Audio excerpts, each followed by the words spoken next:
بسم اللہ الرحمن الرحیم۔ السلام علیکم ناظرین، welcome back to my YouTube channel. آج کا ٹاپک ہے ہمارا، اسلام میں عورت کا کردار اتنا اہم اور ضروری کیوں ہے؟ عورت کو معاشرتی، مذہبی اور خاندانی زندگی میں مرکزی حیثیت حاصل ہے۔ آج کی اس ویڈیو میں آپ جان سکیں گے کہ اللہ تعالیٰ اور پیارے نبی حضرت محمد صلی اللہ علیہ وسلم نے عورت کے کردار کو اتنا اہم اور ضروری کیوں کہا ہے اور اس کو کتنی اہمیت دی ہے۔ عورت کو بطور ماں، بیوی، بیٹی اور بہن کے مختلف ذمہ داریاں سونپی گئی ہیں۔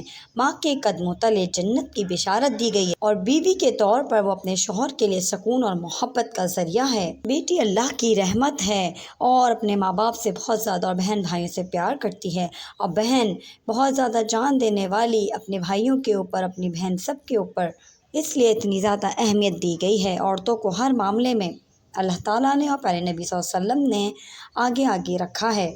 اسلام نے ہی عورتوں کو حقوق دیے ہیں اور باقی مذاہب میں حقوق نہیں ہیں عورتوں کے اتنے زیادہ۔ اسلام نے عورتوں کو تعلیم حاصل کرنے کا حق بھی دیا ہے۔ حضرت عائشہ صدیقہ رضی اللہ تعالیٰ عنہ کو ایک عظیم اسلامی عالمہ کے طور پر جانا جاتا ہے، جو مختلف فقہی مسائل میں رہنمائی فراہم کرتی تھیں۔ عورتوں پر نماز، روزہ، زکوٰۃ اور حج کی ادائیگی بھی ویسی ہی فرض ہے جیسے مردوں پر۔ وہ مسجد میں جا کر نماز ادا کر سکتی ہیں اور دینی علوم میں بھی حصہ لے سکتی ہیں۔ معاشرتی زندگی میں حصہ لینے کی اجازت ہے، بشرطے کہ وہ اسلامی حدود کی پابندی کرے۔ وہ تجارت بھی کر سکتی ہے، طب میں بھی حصہ لے سکتی ہے، تعلیم اور دیگر شعبوں میں بھی کام کر سکتی ہے۔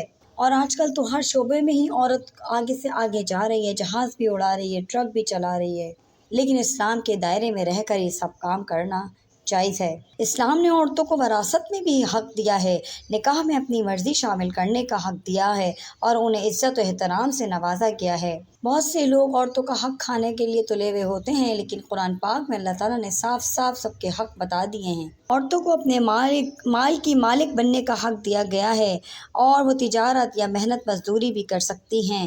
اسلام میں عورت کو عدالت میں گواہی دینے کا حق بھی دیا گیا ہے۔ نکاح اور طلاق کے معاملات میں حق رکھنے کی اجازت ہے۔ عورت کا مقام اسلام میں نہایت ہی بلند اور محترم ہے۔ اسلام نے عورت کو معاشرتی اور مذہبی حقوق و فرائض کے ساتھ عزت وقار عطا کیا ہے اور عزت والی زندگی بھی عطا کی ہے۔ اور سب سے بڑھ کر ہمارے پیارے نبی حضرت محمد صلی اللہ علیہ وسلم جب اپنی پیاری والدہ حضرت بی بی آمنہ کی قبر پہ جاتے تھے، کیونکہ ان کا تو انتقال ہی بچپن میں ہو گیا تھا، تو جب بھی وہ جاتے تھے تو بہت اپنی والدہ کو یاد کرتے تھے اور روتے تھے۔ اس کے بعد ان کو بی بی حلیمہ جو ان کی دودھ شریک ماں تھیں، انہوں نے پالا، تو جب وہ ان سے ملنے آتی تھیں تو ان کا بھی بہت زیادہ احترام کرتے تھے اور کھڑے ہو جاتے تھے عزت سے۔ اسی طرح پیارے نبی صلی اللہ علیہ وسلم کی 4 بیٹیاں تھیں، اللہ تعالیٰ نے ان کی نسل بھی اپنی بیٹیوں سے ہی چلائی۔ عورت کو اتنا بڑا مقام حاصل ہے کہ پیارے نبی صلی اللہ علیہ وسلم جب بی بی فاطمہ آتی تھیں یا ان کے گھر ہمارے پیارے نبی صلی اللہ علیہ وسلم جاتے تھے تو وہ بہت احترام سے اپنی بیٹی کا استقبال کرتے تھے، بی بی فاطمہ کا، اور بہت عزت و احترام کے ساتھ پیش آتے تھے، پیار و محبت سے۔